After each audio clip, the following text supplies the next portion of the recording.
Welcome. My name is Esta Bigler, and I direct the Labor and Employment Law program at Cornell. Thank you for attending this eCornell and Criminal Justice and Employment Initiative webinar, Hiring and Retaining the Justice Impacted, Expanding Your Employment Talent Management Strategy. The Criminal Justice and Employment Initiative, CJEI as it is called, is part of the Labor and Employment Law program of the New York State School of Industrial and Labor Relations. We work to unlock the employment opportunity for over 2 million justice-impacted New Yorkers, recognizing that there are over 70 million justice-impacted Americans. This webinar launches our new Cornell certificate program, Hiring the Justice Impacted. Today, with my colleague, Jodi Anderson, who is Director of Technological Innovation at CJEI, we will discuss how you as an employer or an HR professional can increase the number of qualified merit-based hirings of people you may have previously passed over. My colleague Jodi, who you will hear from shortly, attended the Cornell Prison Education Program, and when released from incarceration, joined us in Ithaca and received his bachelor's degree while also employed at Cornell, and then earned his master's degree at Stanford University, where he was also employed. I hope it will be clear that Cornell University practices what it teaches. At today's program, we will look at the current economy and the need for workers in manufacturing and other sectors in context of our justice system, including the legal landscape for hiring the justice impacted. In addition, Jodi and I will portray a hiring scenario that we hope takes place in interviews in New York State, and we'll debrief it with you. We welcome your questions in the chat. We hope we have time to answer them, and we are pleased that you have joined us today. Jodi, I now turn the program over to you. Well, thank you a million times over, Esther. Appreciate all the work you do in this space, and glad to join you as a colleague and friend, quite honestly. This course is going to be amazing. I'll give you a high-level overview of the course, encourage you to actually take it and share widely with the rest of your network. So the course really provides employers, workforce leaders, educators, and institutional stakeholders with a practical introduction to fair chance hiring. Not only that, but compliant employment screening.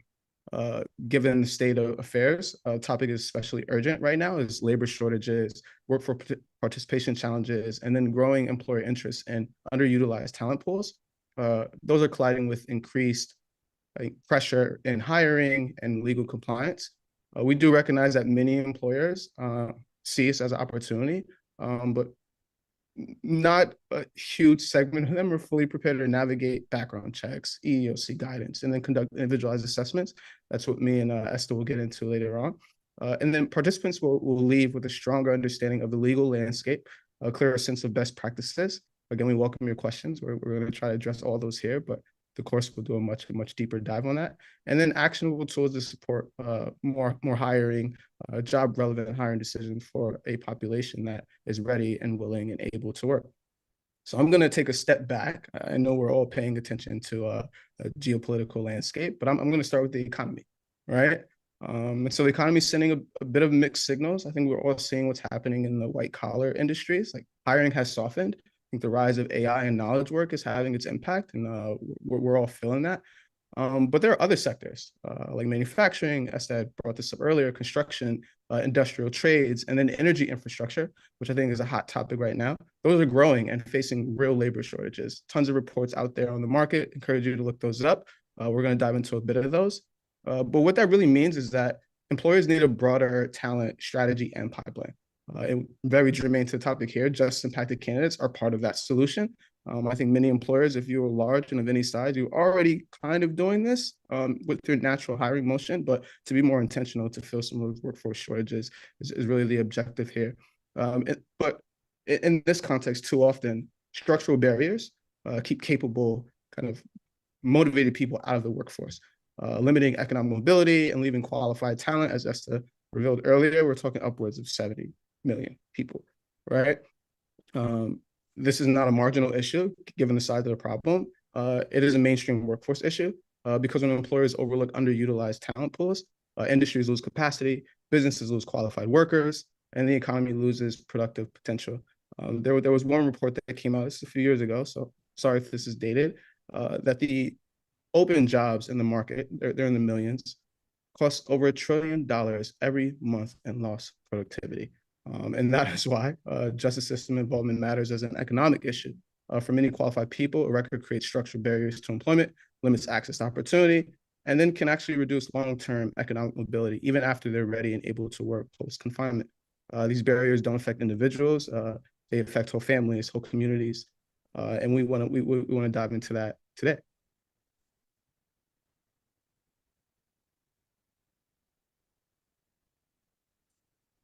And over to you, Esther. Let's go for it. Okay, let's talk a little bit now about the legal landscape for hiring people who've been involved in the criminal legal system. I want to be clear that I am not providing legal advice at all. I am just really giving you a good background in the kind of legal issues that are currently being focused on people who are justice impacted.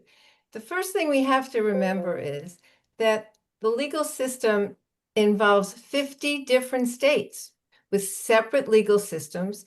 In addition, we have Puerto Rico, Guam, the District of Columbia, and the federal system as well. So there are 54 different sets of laws and requirements. And indeed, as we speak about some of the laws, there may be different laws city to city in your particular state. And since we don't know all the states that are represented today, I'm going to try to give as close to an overview as I possibly can that you'll be able to utilize. First and foremost, more and more states are recognizing and acknowledging the need to rectify the war on drugs and mass incarceration. We all know it took place. We know that between 1970 and 2008, the number of people behind bars increased by 700%. And as Jodi just made reference to, and I did earlier, there are 70 million plus people in the United States that are justice impacted. And so this means one person in three. That's an amazing number. And more states say, okay, we need to recognize that people change, they grow, people age out of crime. Young people make big mistakes in judgment and then grow up afterwards. A person has paid their dues to society, and we should be able to move forward and allow them and their families to move forward as well. We should judge people today by who they are today, excuse me, not who they were when they committed the crime. And so let's take a quick look, a very quick look at sort of what's been happening around the country. It may not be happening in your state yet. It may not be happening, it may not be happening in your city yet, but it is happening around the country. Cannabis.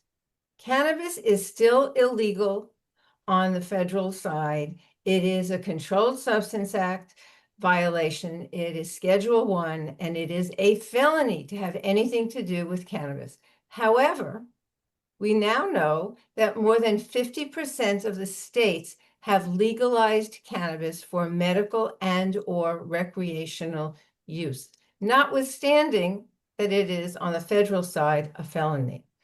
States, in addition to legalizing the use of cannabis, have now been passing legislation which either expunges the criminal record for cannabis, most often a misdemeanor, or sealing that conviction. That means that a person can now say no when asked, do you have a criminal record? That's very important. We also know that the federal government, the FBI, is notified of convictions. So it's important that the FBI database also be corrected if in fact someone's record has been expunged or sealed. We know that approximately 90% of employers do background checks. Again, if it's expunged or sealed, it should no longer turn up on a background check. That's going to become very important when you are interviewing a candidate, because sometimes that background check may not have caught up with the change in the law. In addition, often, depending on the law, a person is not apprised that in fact their conviction has been sealed or expunged, and they may have to go to the court where they were convicted to find that out. So we certainly need to take a look at this new law that's being passed around the country to make sure that the resources are put into the enforcement of that law, that people do find out about their expungement or sealing, and that the FBI is notified as well, since their database is sometimes utilized by background screening agencies and others when someone applies for a job. In addition, there is a growing number of states, I believe it's up to 13, that have passed what are known as clean slate laws. This is a national movement. Now, what does that mean? That means depending on the state, because the states can pass them, there's no one law that each state will pass. Each state, each legislature, each governor will make decisions about what will be passed. But in New York State, for example, misdemeanors are sealed after 3 years and felonies after 8 years, with some exceptions for violence and sex crimes, for example. That happens automatically in New York State. The computer does it, just like with cannabis, the computer does it. However, sometimes a record is in more than one place. And so it may be kept as court records and also an agency record. And here we have to make sure that the two computer systems are able to speak to each other so that the system is complete on both sides and accurate on both sides. Some states require that it's not to be automatic, but in fact, the person who has the record has to make a motion to the court to have the clean slate law applied. That's expensive, that's time consuming, and not everybody has money for an attorney, and often an attorney is necessary. Again, as I said earlier, it may be that your state handles it one way and another state handles it differently. If in fact it is done automatically by the computer or AI, as Jodi just mentioned, people again will need notification so that they can answer in a job interview accurately that they have no conviction. Again, once it's cleaned off the record, they can say they do not have a conviction. And this recognizes the fact that after a certain number of years, people have demonstrated that they are not going to recidivate, that they are moving forward with their lives, they are building careers, they are building families, and that record should be gone, to the proof that they are moving forward with their lives. And again, the FBI needs to be notified that this change has taken place. Another set of laws involves ban the box. In New York State, in New York City, for example, we call it the Fair Chance Act. It's what it's called around the country. If you might remember, there was a little box that on many job applications asks you whether you have been arrested or convicted of a crime. It should never say arrest, because arrest doesn't mean anything until you've been convicted. It is merely an arrest, but sometimes it does appear. It should never appear. So if in fact the box is not on the job application, which is what the ban the box laws now require, when can you as an employer ask about whether in fact that person has a criminal record? In New York City, in the jurisdiction in the 5 boroughs of New York, you can only ask that question after a conditional offer of employment. You've gone through the interviews, you've decided this is a person you want to hire, and so it is a conditional offer. You make it conditionally on the fact that there'll be a background screening and a discussion of a criminal record with or without that background screening. Once the employer gets that background screening back, which of course under the Federal Fair Credit Reporting Act, you have to have gotten the person's permission to do it. You get back the report, you have to give the person a copy of that report, and then you can in fact ask about the circumstances around that conviction and that criminal record. Another set of laws, which we have in New York State, Correction Law 23A, and I know it exists in other parts of the country, lays out a set of factors when the employer discovers that a job seeker has a criminal record. I understand that many employers may worry about hiring someone with a criminal record, and these factors sort of lay out how one should analyze that person's criminal record as it relates to the job to be performed.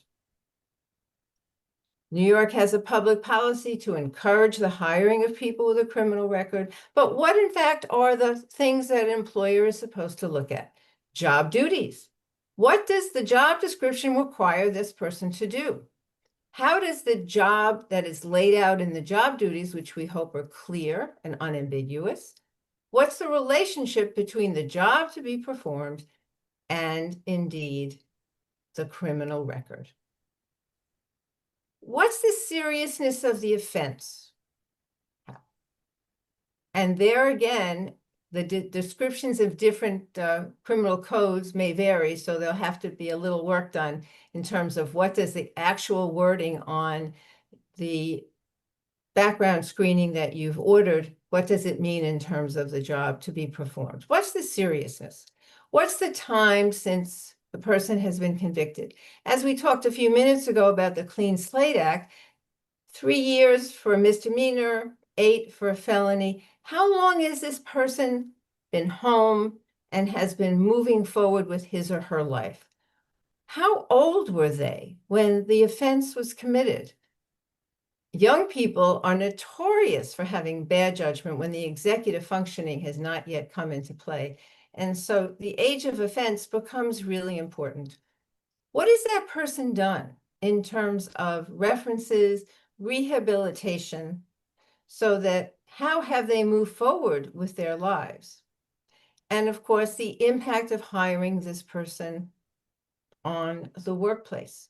Those are the kinds of things that I would suggest as a trainer that you think about using, whether you have a law like 23A or not. So summary, this is what all of these laws really come down to. They speak to the fact that a person should be judged now, who they are, not what they did 8 years ago, 10 years ago, 12 years ago. So that's the first thing. The second thing is that in each of these situations, good resources have to be put in by the state legislature to make sure that the laws are enforced. And for those of you, and I know it's true, are worried about being sued for negligent hiring if something should happen at the workplace involving this person, if you put into place the criteria we've just talked about, you actually have done your due diligence by doing that individualized assessment.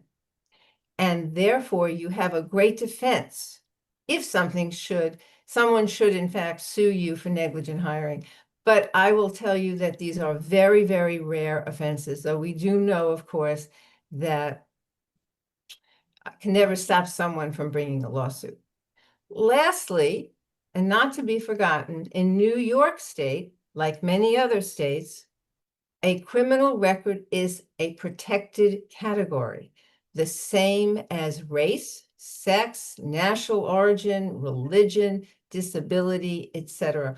with the same criteria. So again, dismissing and not hiring someone just because they have a criminal record violates the state human rights law, perhaps a city where you are, the city human rights law. So those are the things to think about as you look at the hiring of people who've been involved in the criminal legal system.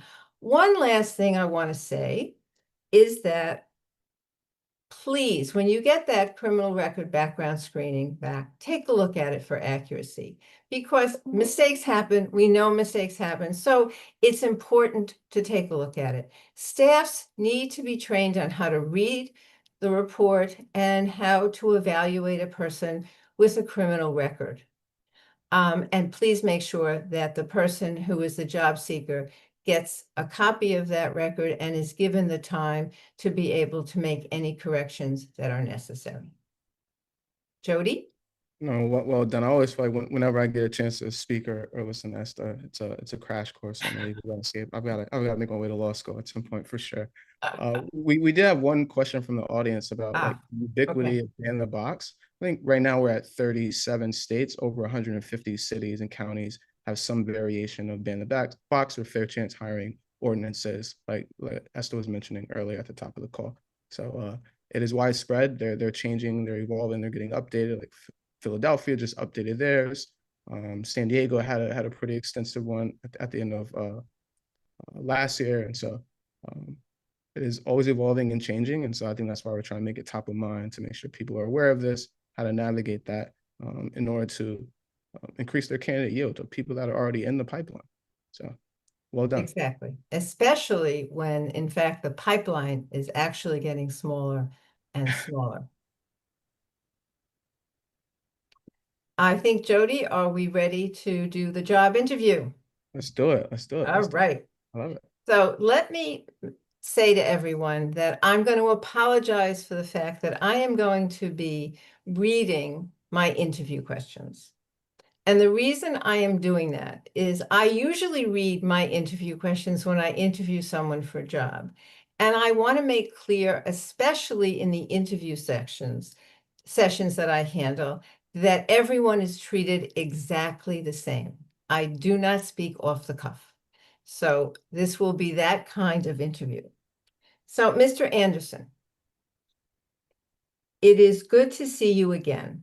I asked you to be interviewed again because we have received a copy of your background screening, which indicates that you have a felony conviction and were incarcerated. I note you have authorized us to go ahead and order the background report based on the fact that we have made you a conditional offer of employment. The interview is the last interview before we fly you to New York City for your final interview. It is too bad that we have to do this interview using Zoom. However, we have no choice since you are in California and our office is in New York City. As we concluded our interview last time, I made clear that I thought you had a very strong resume and very strong skills. Therefore, I see no need to go through the same questions that we went through in your last interview. This interview will focus totally on the information we discovered in our background check. Let me be clear that this interview is governed by New York City and New York State law. It is true that New York's public policy is to encourage the licensing and employment of those who have been involved in the criminal legal system. However, as employer, the employer still has and must balance this public policy with the legitimate interest of making sure you are the right person for the job and not will in any way harm our country and company. We have a specific interest in making sure that our workers are safe, that the property of this company is protected, and any person who works for us who may be involved with the public will not be a danger to the public. So my questions will really be about balancing these two policy concerns between encouraging employment and making sure, frankly, you do not pose a safety risk. I hope you understand how this interview will take place. Before we begin, I would like to ask you if you have any questions about what I've just told you about the structure of the interview and why we are interviewing you. No deep questions. I do want to say thank you for even conducting this interview. I appreciate you sitting down with me. I've actually been through this before quite a few times. I think the count is now 30, where the background check would come back and the conversation is basically over before it even starts. No one really even advances you in the interview process. I've been ghosted a few times. No one asks what happened and kind of just move on to the next candidate. And so the fact that we're actually sitting down having this conversation is pretty meaningful. And so thank you for laying out some of the legal guardrails too. Thank you, Mr. Anderson. So first, let's look at the specific duties and responsibilities of this job as it relates to your criminal record. The job of project manager requires that you're able to handle a myriad of demands without, frankly, losing your cool. Manage logistics and people, that products are being developed and that you are able to deal with many different kinds of people, both in your work group and in other parts of our company. This means that the company will be putting a great deal of trust into you and that your coworkers must be able to trust you as well. So let me ask you, tell me more about what happened to you. What are the circumstances that led to your conviction, and how have you, since your release from prison, be able to establish that you are a trustworthy individual? Well, again, thanks for creating this space. I definitely get why this gets flagged on the background check report and why there's a concern within the company just internally as everyone's considering my candidacy. My conviction actually involved transporting money and marijuana across New York City. And I realized during that time it wasn't legal. And also realized that the role I'm applying for now is one where you're going to trust someone to manage budgets, coordinate teams, and deliver on commitments. So I definitely understand the concern there. But if I could give a brief background on what happened, I was actually 10 years old. I was adopted into a foster family in New York City, Brooklyn, New York, specifically. I didn't know at the time, or maybe just didn't understand the circumstances that were going on around me. But the family that I was adopted into, they were running an operation. And so they employed all of the kids that they adopted to help out with the family business. Of course, is the underground economy. But that was my role in the household. I contributed to the household, as did every other child. And so when the house was raided by law enforcement, everyone was charged and everyone went to some form of juvenile confinement. I was charged as an adult because of the scope of the activity that was happening inside the household. I was a teenager by the time I went to juvenile detention. I didn't have independent counsel looking out for my interests, just being a impoverished kid. So I ended up with a felony conviction and went to juvenile and state prison. But one thing I will say is it wasn't just me. There were other adopted foster youth who lived there and were incarcerated and charged as adults as well. Since my release, fortunately, was able to get out of the situation. Everywhere I've been very intentional about being trustworthy. People have trusted me. While I was at Cornell, I was managing research, timelines, coordinating across departments, handling responsibilities that required a great deal of trust. And then later on at Stanford, the same thing: budget tracking, stakeholder management, delivering projects on a deadline, very similar to the description of the job for this role here. And every role I've had since I've returned to society has been built on people trusting me with resources and responsibilities, delivering on time. My references that were included in my original application can attest to that as well. And then I think just more personally, I also understand the situation. And so try to move with that in mind, like just knowing that there's additional pressure and try to deliver. Thank you, Mr. Anderson. I really appreciate your honesty and your transparency about your conviction, what it involved, how you ended up getting into trouble with the law. Let me ask you to talk a little bit more about how you see your ability to do this job, notwithstanding your criminal record. I'm going to ask you to take a look at the offense you committed, the job you're going to be performing, and I want to hear a little bit more about how your offense really has a bearing on your fitness for this job. Yeah, I appreciate that. I understand that you have to look at the connection between what I was ultimately convicted for and then what the job is actually asking me to do. Uh, there's no way I'm going to pretend that there isn't some connection. My conviction involved moving money, and this role involves managing budgets and being trusted with company resources. I totally understand that. But here's what I would say. I was a kid from 10 to 15, simply doing what the adults in my house and in my life told me to do. The state of New York said this was the family that I would be a part of. I wasn't running anything. Like I had no say so in like the operations. I was simply a minor in a home where that was the family business, and quite frankly, did not have many other options or anywhere else to go. I didn't participate.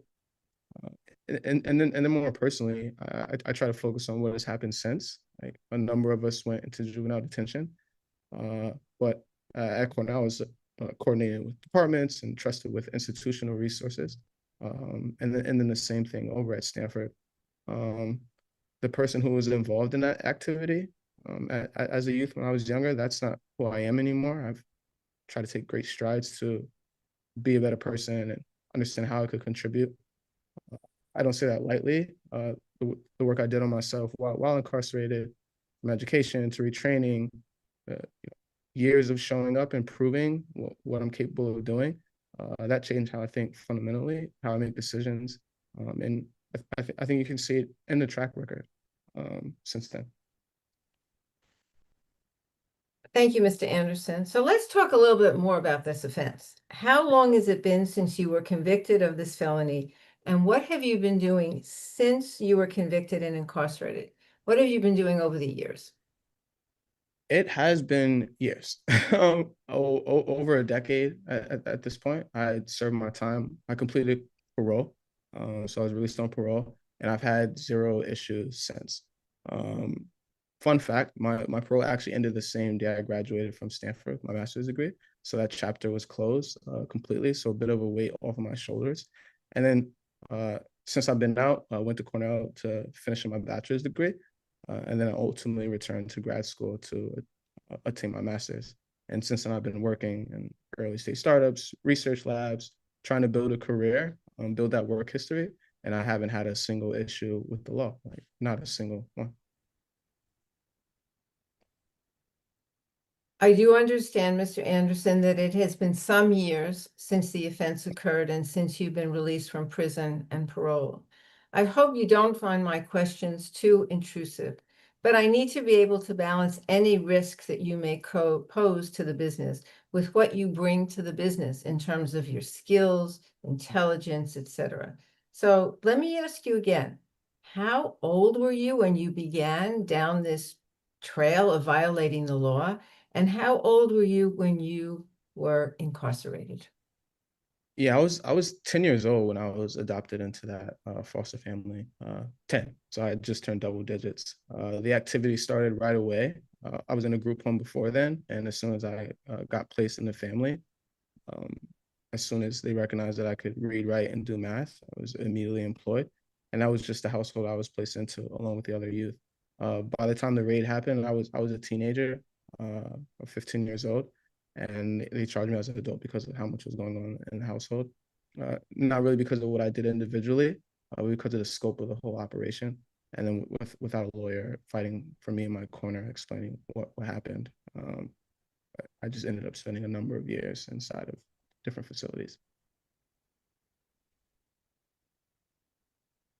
I'm sure you understand, Mr. Anderson, notwithstanding your story, that a felony is viewed by our company as a very serious offense, while a misdemeanor is obviously less serious and calls for fewer, if not sometimes no incarceration at all. You've described for me a very difficult childhood and a bad situation for which it appears you had no control. But let's spend a few minutes, if you could, to talk about the seriousness of the offense and why, notwithstanding a felony, the seriousness of the offense should not weigh against you getting this job. Yeah, Sometimes it's difficult to even talk about, to be completely honest. And it was definitely a felony. Yeah, I would be remiss to try to pretend that that's not serious. But I also think the circumstances matter. I was a kid who got placed into a bad situation by the system that was, supposed to get me out of uh, a bad familial situation. I do take responsibility for my part in it, especially in hindsight, just realizing what I was participating in. But I've spent every year since then kind of proving that the person who was in that situation, who was convicted, is not the same person sitting in front of you on the Zoom call. And I like to say this: the seriousness of the offense is one thing for sure, but the seriousness of what I've done and what I'm continuing to do since then should count as well, or at least counterbalance that. I went from a juvenile prison cell onto Cornell and then to Stanford. Didn't take any shortcuts. Took all the exams and all the work programs that I could. Did the education. Um, Tried to be a contributing member to society when I was given a chance. And I just find it hard to believe that that's something a person does if they haven't fundamentally changed on the inside. Thank you. But you are asking this company and me as the HR officer here, who would be recommending or not recommending whether to hire you, to take a chance on you. I can hear from some of the things that you're saying and what you said, and from your resume, which I have in front of me on my desk, that you have spent many years developing yourself into a new person. Please talk to me about how you went about recreating yourself and what are the factors that demonstrate your rehabilitation, both while you were incarcerated and after release. Yeah, I will be upfront. I said I'm definitely asking you to take a chance on me for sure. And I recognize that, acknowledge that, and still feel that it's a chance worth taking. So the first few years inside were rough. I was confused, angry at what happened to me and everyone that I used to live with. Like I lost my family twice, essentially. Um, had a hard time trusting anyone, especially adults. I didn't have a plan. Didn't really have people to rely on, anyone in my corner.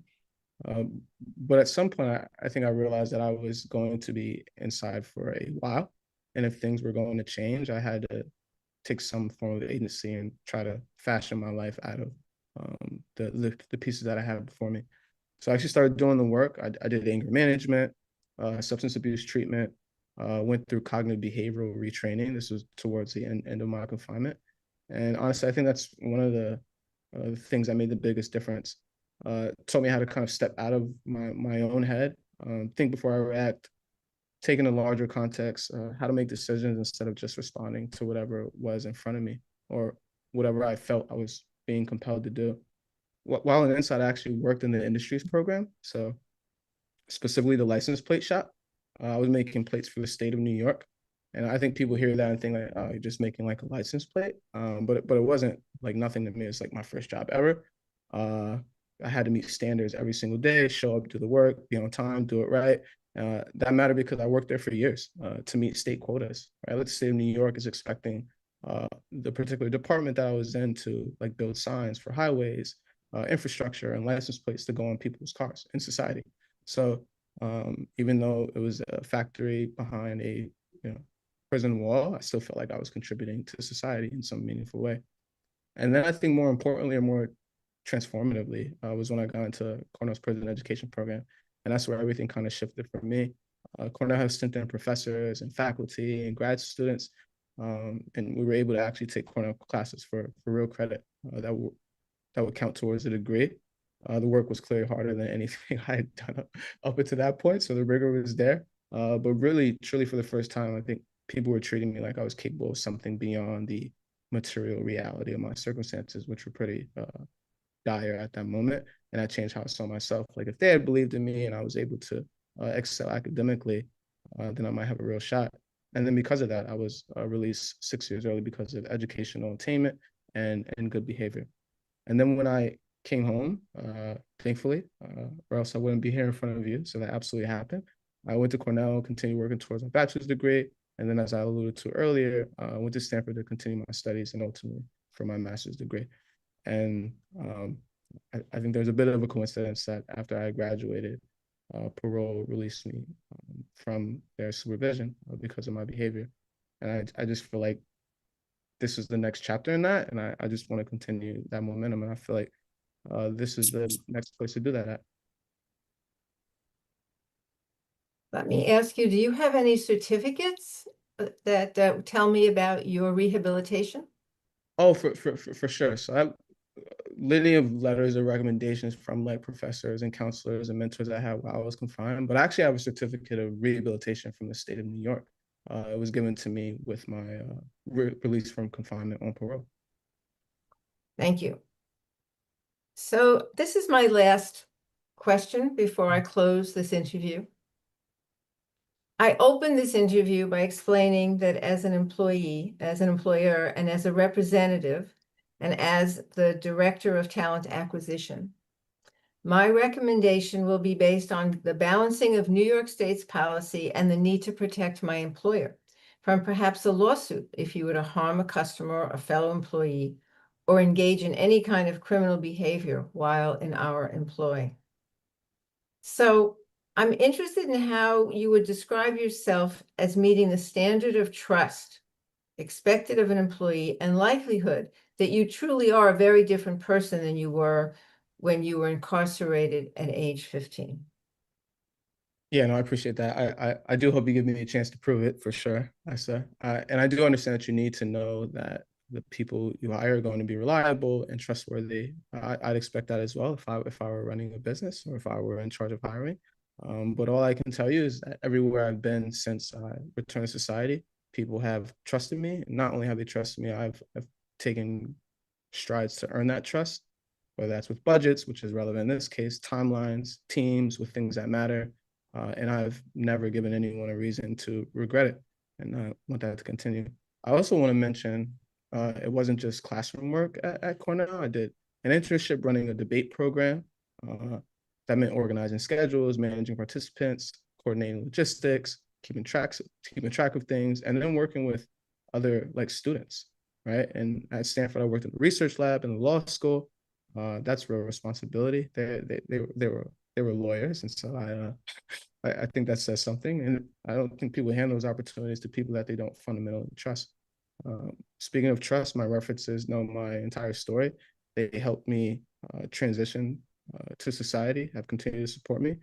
I don't think they'd be surprised by anything on the background check because some of them knew me when I was a teenager, and they chose to vouch for me while I was on the inside and have helped me progress through society. I just want to continue to deliver on that early belief that they had in me. Uh, I'm I'm good at the stuff that I'm applying for. I know how to take something complicated and break it into steps. I know how to stay disciplined, not only in adverse circumstances but in places of opportunity. And I know how to show up every day and deliver. I learned that the hard way, unfortunately, but I'm good at learning, and I found a way to learn that as well. Mr. Anderson, I want to thank you again for your honesty, your forthright answers. In addition, you provided me with several documents which show your educational attainment, your completion of several certificates in anger management, substance abuse, cognitive behavior retraining. You have given me a lot to analyze, and it will definitely impact my decision on whether to move you to the next step, which is a trip to our New York City offices for an interview. As I said before, we're based in New York City and we're governed by New York City fair chance law, which requires that if I decide not to move you to the next step in the interview process, we will give you a copy of our analysis, which will include all of the information discussed today. If there's a problem, we'll hold the job open for 5 days to give you a chance to provide any additional information and give us any way different to look at the facts of your conviction. Today is Friday, April 3rd. We'll get back to you in a decision one way or another by Monday, the 13th. Do you have any questions for me about this interview or about going forward? No questions at the moment. I do appreciate you walking me through all of those. components and what's next and what I should expect. So appreciate you, and I'll look forward to continuing conversation. Thank you, Mr. Anderson. You got it.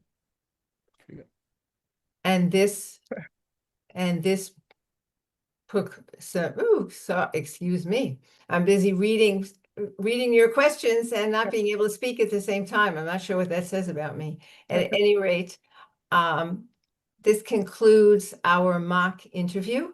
And I gather there are some questions in the chat that people have. In addition, we want to make sure that we talk a little bit about the interview and the kinds of things that have come up in it. So we need to be able to see the questions. If I go to the chat, it looks like I should be able to see these questions. Yeah, I think one thing that was revealed in the interview is one, establishing trust with the candidate, just finding a way to get the individual to open up a bit. It's a sensitive topic. Clearly the person is going to be nervous, high pressure scenario, because you want to find out more about what happened, like the accuracy. And I seen a question in the chat about job relevant skills versus just, focusing on criminal history, but you won't get anything out of the candidate if you don't create a space where you're explaining to them their rights, the process, how this is going to go, and like the progress they have made up until that point to even be at the interview stage. So I noticed from one of the questions in the chat that there's a question about how do you find out? How do you find out whether where you are is a ban the box situation and what the ban the box requires, whether it's after a conditional offer of employment, et cetera. I can tell you that CJEI has developed a toolkit. And if you go to our toolkit, and I always can give you the URL for it, the toolkit for those states, we have New York State done, and then we have all of the states that are contiguous to New York State. Our plan is to upgrade it to all the states in the country, but certainly anybody in the Mid-Hudson Valley or in the rest of New York State, you can go to that toolkit and you can put in ban the box and your location, and that will tell you what the requirements are in your particular part of New York State, Connecticut, Massachusetts, New Jersey, Vermont, et cetera, so that you can check that as well. One of the other things I think about the interview, which I think was important, is the fact that there needs to be training of the HR people who are involved in the interview process. They need to understand what questions to ask and then how to go back and analyze the answers to those questions so that you're able to give that person the full interview that they are required to get and are legally entitled to get as well. One of the questions is, how do you know whether it's a protected category in your state? Unfortunately, you have to go to your state law. So every state and many cities have their own human rights law, and you have to check the human rights law in your particular location to find out whether a criminal record is a protected category. It is not a protected category under federal law. Under federal law, the only way you get to a criminal record, frankly, is in a situation where you hire people and it becomes a race case. It's not actually a criminal record case, is that you will hire someone who's white with a criminal record, but not someone who is Black with a criminal record. And so the criminal record and race then are joined together in those kinds of cases. But that's not the case in terms of being a protected category. It really depends on treating white versus Black criminal records differently. But you just need to go to your state or city human rights law, and it will be made clear whether it's there or not. So here in New York, between 23A and the state human rights law, we have a good set of criteria to be used in terms of making sure someone is not discriminated against.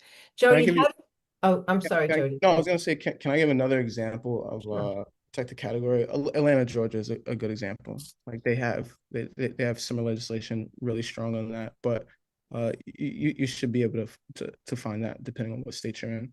There was a question about like focusing on criminal history versus like job skills, et cetera, and why the interview was structured in the way that it was.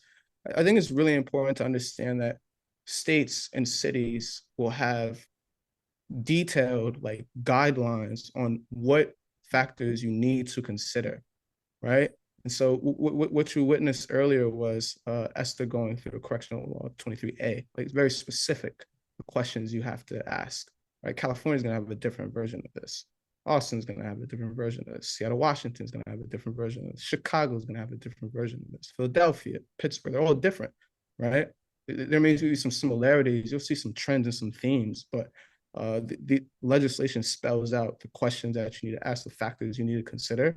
And so when Esther was saying that HR managers have to be trained on this, like you almost have to be methodical, like make sure you're hitting those points, so that you're actually following the law and then providing the candidate with a chance to speak to those factors that the state or the city deems important in order to consider someone with justice involvement. So it's going to look different in different contexts. The other thing to add is that there was already a conditional offer of employment. So I had already gone through all of his skills. So I didn't need to reiterate the job requirements and the skills because I had already said he had the skills. The question was now, how does the criminal record impact the job that he's about to do? So that was really the questions that I needed to answer. And I know it seems repetitive, but the law requires it, so we do it. I may have written the law differently, but I have to follow the law the way it's written that way. Last time I looked, they haven't given me the right to write legislation yet, so I have to follow the law. But I would like to point out that when you have done this 23A analysis focusing on criminal record, you've done your due diligence, that you've really protected yourself, your company, about the fact that you're hiring somebody who you've totally examined their ability to work in your company, and the risk is now negligible because you've done what you need to do. You've done your homework, which is really, really important. But yes, it is a bit repetitive. I agree. So, Jodi, you're muted. I was gonna say, I think there's something to be said about that, even though it may seem repetitive, because you do want to like build consistent and structured review processes, Yes. right? You want to create documentation, escalation like protocols, so that everyone in your org who is interacting with the scenario or the situation like understands what they need to do. And it may seem scripted, but that's how you can ensure that you're being compliant, and then you're making sure that individuals are able to like exercise their employment rights, which is going to be the candidate on the other side. What I think what is probably the worst scenario is relying on ad hoc or inconsistent like decision making, right? And just kind of winging it, right? With such like a serious situation. Yeah. Those are my words of advice there. So to add to that, in this scenario, I didn't take notes. I didn't need to take notes. But when I do an interview, I take notes. Yeah. And I do that because I need a complete record of the interview, which is very, very important. Frankly, not only for this kind of an interview, but any interview that you do. Yeah. You want to have clear, concise notes of the person's interview. And so that you can go back and analyze it. The other thing that you want to make sure that your job description is really clear about the job duties and the skills that are required. You are ultimately making a decision based on skills. And so I've done that before. You didn't see that part of the interview. So we can attest to he has all the skills to do this. So now the question is making sure that I want to hire him. And I've gone through my 23 analysis. And we want to make sure that all applicants, all job seekers are treated the same. And I think that's the other part here, is that the job description is the same, the analysis is the same, so everybody is treated equally and with fairness. And that you have trained personnel doing the interviews. Love that, Esther. Love that, Esther. So if I would do high level, we're talking about standardizing review criteria and Yes. internal decision pathways, ensuring the individualized assessments, which we just walked there, are real and not performative, or not conducted in a way that is in accordance with the law and like the company policy as well. Documenting decisions like clearly and consistently. You talked about note taking, and then you also laid out the next steps for the candidate. Like, this is a procedure. This is what you should expect. Here's what we're gonna do. Here's a scenario if things take a different route, what you can expect. You talk about training decision makers, not just compliance personnel, because there are other individuals who are going to be involved in this. Like, what is their role in that? And then, of course, treating this as like a long-term workforce strategy, because you are going to encounter individuals who are just impacted as a function of doing hiring, especially if you're expanding rapidly. There was a point made in the chat that I guess I want to respond to, and the question was, is this focus on the criminal history more to protect, I think you meant protect the employer from a civil rights lawsuit. And no, I don't believe it's to protect the employer from a civil rights lawsuit from the job seeker. One, it's required by the law, and two, you really forces you when you sit down after the interview to do a real analysis. And hopefully it's for you to come to grips with the fact that this is a good person to hire, that this person has demonstrated that he or she has met, or they have met, all of the requirements of the job, because they have the skills, they have the education, they have what you need, and that they meet all of the criteria. And so if they meet all the criteria, and you're doing merit-based hiring, they should get the job. So I don't see this as safeguarding me from a civil rights lawsuit. I see it as making sure that the person is given a full chance to answer the questions and present themselves as who they are today. I think what we tend to lose sight of sometimes is that there's a human being sitting in front of us, and that human being has grown, changed, become a new person. And when I'm interviewing somebody, I really want to get to know them. And while these questions in somewhat seem a bit intrusive, I think I really got to know Jodi in a way that I didn't know Jodi before, actually, when we did this together and we wrote this together. So I think it is a good way of finding out more about the job seeker that you're interviewing. No, that's fair. And appreciate your thoughts on that, Esther, all the way. One thing I will say for the rest of the audience, like, definitely reach out. Like, this is what we do for a living. Like, we're committed to doing this work. If it is 1 in 3 individuals have some form of criminal history, right? That means it's probably someone that you know. You're probably working with individuals who have had some involvement with the justice system already. And then in terms of actually benefiting the business or the org that you're working at, if you've already identified a talented worker, you should find a way to yield those results, right? Because not following through all the way, especially if you deem them as qualified, have all the skills, like, you're not only leaving talent on the table, but then you have to fill the role anyway. So that's extra dollars being spent to do the recruiting when you already have found a qualified candidate, right? So I'll leave it at that. But I think we're in good company. I think things are looking bright, to be honest. And I think there's one other point when you talked about leaving dollars on the table. The person who gets hired is someone who will stay at this job. Yeah.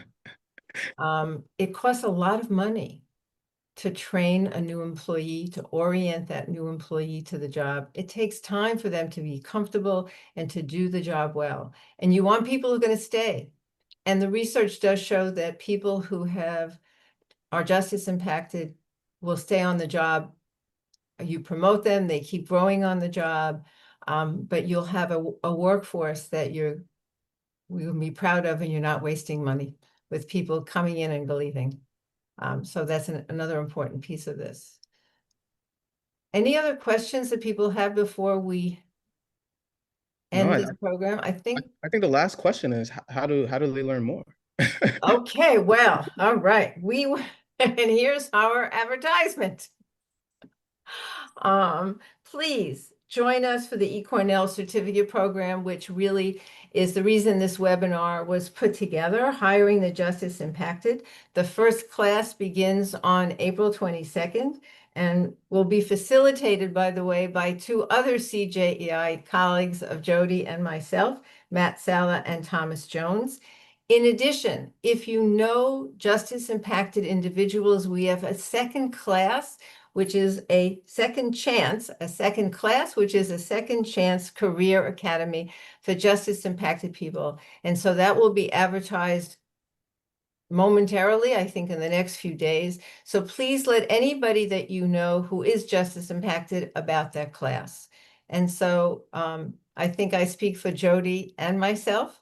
We're really pleased that you joined us today. We hope that you'll join us for the eCornell certificate, because that's where, as Jodi gave me the option to say, well, you will learn a whole lot more and you'll get to see more of Jodi.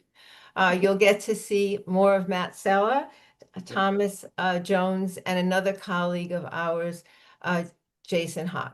So please join us for that class, and you won't have to listen to me again. Well, before we leave, it's happy Second Chance Month Oh, and right. happy Good Friday to you all. And for those of you who are celebrating Passover, I wish you a happy Passover.